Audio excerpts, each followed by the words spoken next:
L'équipe rédactionnelle du magazine en ligne de la défense et de la sécurité Army Recognition vous présente le défilé militaire des troupes motorisées du 14 juillet 2013 qui s'est déroulé à Paris. Le défilé des troupes motorisées du 14 juillet 2013 débute avec la fanfare du régiment de cavalerie de la garde républicaine avec à la tête de la formation le capitaine Jacques Leblay, trompette-major. La fanfare de cavalerie de la garde républicaine escorte à cheval le président de la République et les autres étrangers en visite officielle en France. Elle a pour particularité d'être la seule au monde à jouer au trot enlevé tandis que le reste du régiment défile au trot assis.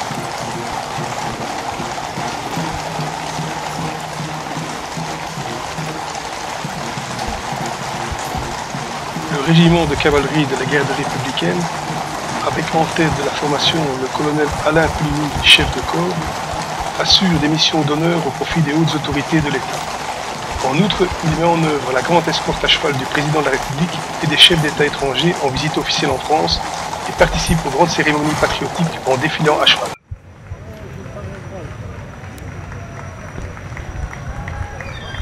L'escadron motocycliste du Centre national de formation à la sécurité routière de la gendarmerie, avec en tête de la formation le lieutenant-colonel Jean-Pierre Reynaud commandant le centre, a pour mission d'assurer prioritairement les formations initiales et continues des motocyclistes et futurs motocyclistes de la gendarmerie nationale, tant dans le domaine technique du pilotage que dans celui des connaissances professionnelles propres au domaine de la sécurité routière et à la législation des transports.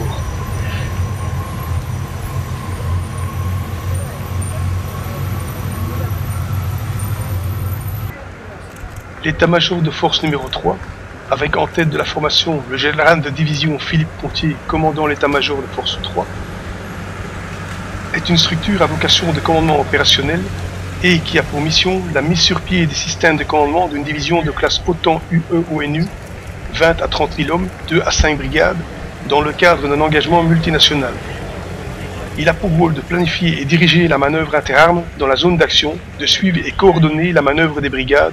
de planifier et conduire la manœuvre des appuis et gérer l'espace divisionnaire. Enfin, il planifie et conduit l'ensemble de la manœuvre logistique de la division. La 9e brigade d'infanterie de marine, avec en tête de la formation le colonel Vincent Guyonnet, commandant la 9e brigade d'infanterie de marine, est une brigade multirôle, tout particulièrement adaptée aux actions amphibies. La 9e brigade d'infanterie de marine est composée de 5 régiments, dont 4 appartiennent aux troupes de marine, le régiment d'infanterie de chars de marine, les 2e et 3e régiments d'infanterie de marine, le 11e régiment d'artillerie de marine, ainsi que le 6e régiment des génies qui en a épousé toute la culture. Depuis son origine, la 9e brigade d'infanterie de marine a participé à toutes les opérations extérieures que la France a conduites, jusqu'à l'opération Serval au Mali en 2013.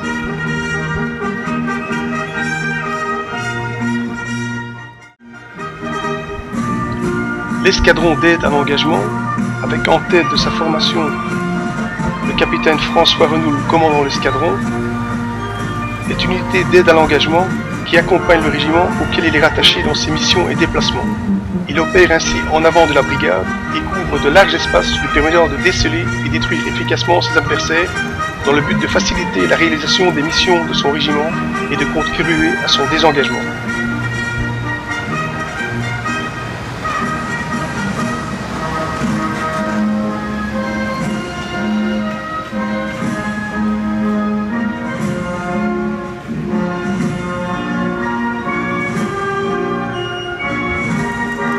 La batterie de renseignement de brigade numéro 9, avec en tête de la formation le capitaine Jean-Marc Baillet, commandant la batterie, est une batterie de renseignement qui a pour mission d'appuyer les unités de la 9e brigade d'infanterie de marine en lui fournissant tout type de renseignement. Pour cela, la batterie de renseignement de brigade numéro 9 possède des savoir-faire détenus par les sections renseignement d'origine électromagnétique, renseignement d'origine radar, renseignement d'origine image et renseignement d'origine humaine.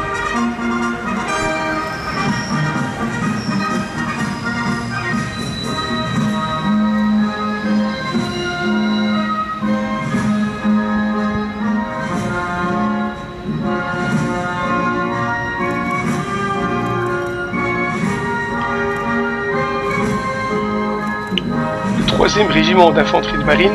avec en tête de la formation le colonel Patrick Steger, chef de corps, est un régiment d'infanterie légère blindée équipé de véhicules d'avant blindés VAB qui lui assurent mobilité, puissance de feu et protection. Ses postes de tir missiles de type Milan et Iris lui confèrent une capacité anti-char instantanée et élevée. Largement équipé en matériel de vision nocturne, le 3e régiment d'infanterie de marine combat efficacement de jour comme de nuit dans des actions de très haute intensité.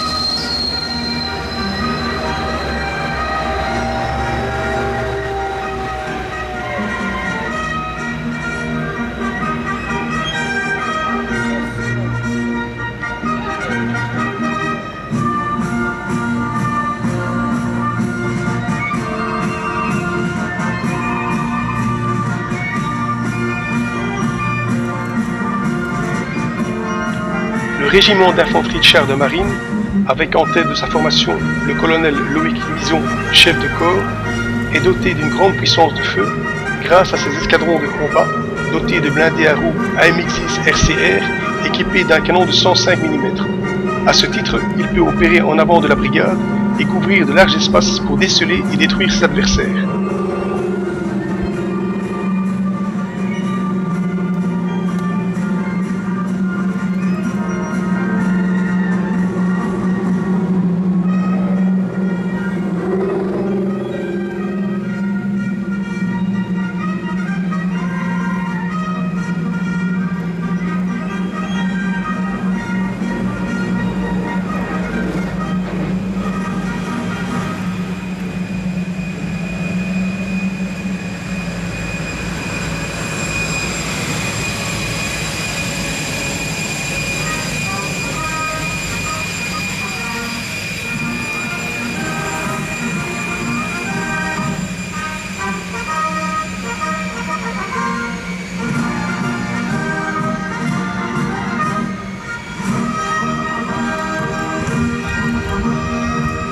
Le 11e régiment d'artillerie de marine,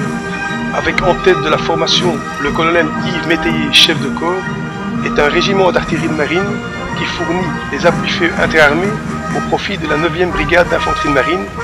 grâce à l'utilisation de mortiers de 120 mm et du canon automoteur César qui peut concentrer un tir d'obus de 155 mm sur un objectif situé jusqu'à 40 km de manière massive et brutale.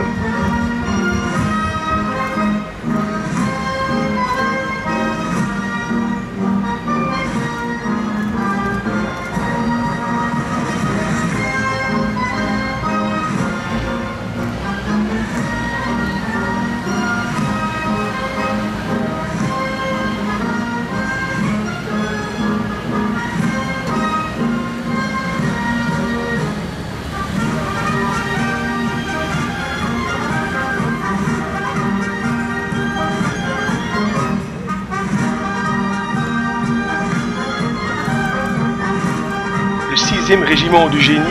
avec en tête de sa formation le colonel Jean-Philippe Crache, chef de corps,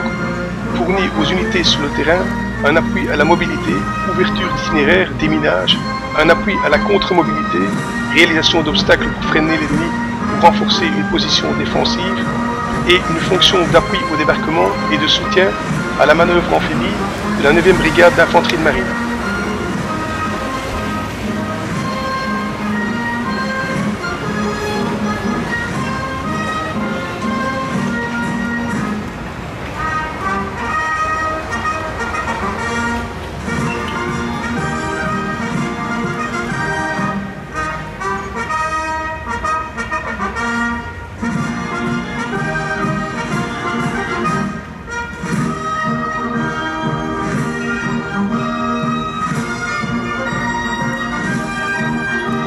Le 54e régiment de transmission, avec en tête de la formation le lieutenant-colonel Nicolas Brun de Saint-Hippolyte, chef de corps, est un régiment de guerre électronique qui appuie les forces engagées en opération. Il a pour mission la recherche et l'acquisition de renseignements d'origine électromagnétique et assure également l'analyse des émissions radioélectriques et l'attaque des réseaux radioélectriques adverses. Le 54e régiment de transmission, qui agit principalement au niveau technique, dispose du système de guerre électronique de l'avant.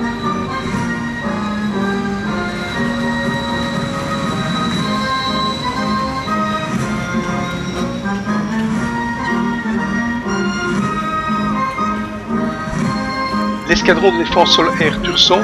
avec en tête de la formation le commandant Frédéric Oudé, commandant en second de l'escadron, déploie des systèmes d'armes non aéroportés. L'escadron de défense sol-air Tursan est en charge d'assurer la protection directe d'une force, de sites sensibles ou de bases aériennes à vocation nucléaire contre tout type de menaces aériennes. L'escadron a reçu en 2011 le nouveau missile solaire moyenne portée Aster 30 Mamba, système d'armes permettant la poursuite de 50 pistons et l'engagement simultané de 10 cibles avec jusqu'à 16 missiles en vol. L'escadron est également équipé de Crotale nouvelle génération, missiles de courte portée destinés à contrer les attaques d'aéronefs à basse et très basse altitude.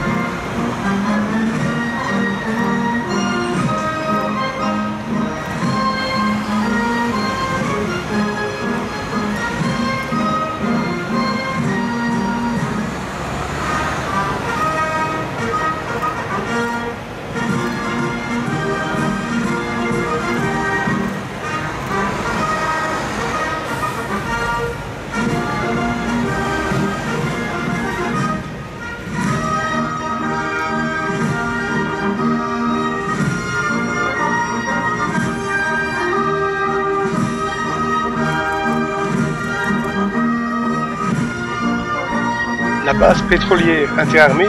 avec en tête de la formation l'ingénieur en chef de première classe Jean-Nicolas Niovant, directeur de la base pétrolière interarmée, a en charge la formation initiale et continue des spécialistes pétroliers de la défense. Elle constitue équipe, entraîne et projette les détachements de services destinés aux opérations extérieures. Pour la première fois cette année, la base pétrolière interarmée présente sa dernière acquisition, le camion Carapace, équipé d'une cabine blindée et d'une mitrailleuse de 12,7 mm pour sa défense rapprochée.